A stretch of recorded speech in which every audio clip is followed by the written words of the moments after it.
देशात आता डिजिटल युग आलं असून प्रत्येक काम इंटरनेटशी होत असल्याने अनेक घरात दिवस रात्र वायफाय चालू असतो, तर दुसरीकडे सोशल मीडियावर रात्री वायफाय किंवा मोबाईल इंटरनेट बंद करावे असा सल्ला देताना तुम्ही अनेकांना पाहिलं असेल. मोबाईल इंटरनेट किंवा वायफाय रात्री बंद करणे हे आरोग्यासाठी खरोखर महत्त्वाचे आहे का?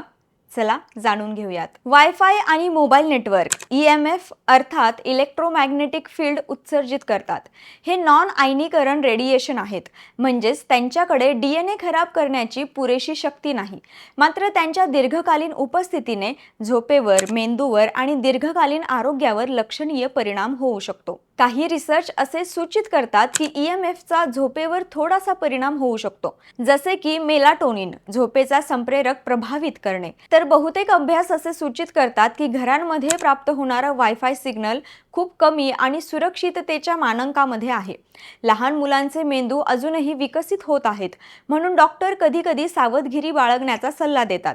पण रात्री वायफाय चालू ठेवल्याने थेट नुकसान होते याचा कोणताही ठोस पुरावा नाही. वर्षानुवर्षे केलेल्या रिसर्चमध्ये मोबाईल किंवा वायफाय, EMF आणि कर्करोग यांच्यात कोणताही थेट आणि निश्चित संबंध आढळला नाही.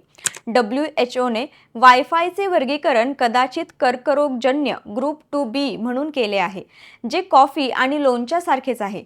म्हणजेच धोका लक्षणीय नाही, परंतु अधिक संशोधन आवश्यक आहे. आता पाहूयात खरंच रात्री वायफाय बंद करण्याचे काय फायदे आहेत. चांगली झोप.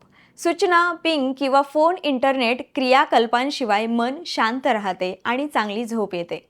Power saving. राउटर 24 तास चालू असताना थोड्या प्रमाणात वीज वापरतात, त्यामुळे रात्री बंद केल्यास पॉवर सेव्हिंग होते. सुरक्षितता. रात्री वायफाय बंद केल्याने हॅकिंगचाही धोका कमी होतो.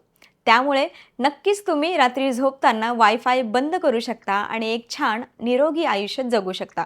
अशाच वेगवेगळ्या अपडेट्ससाठी नक्की पाहत राहा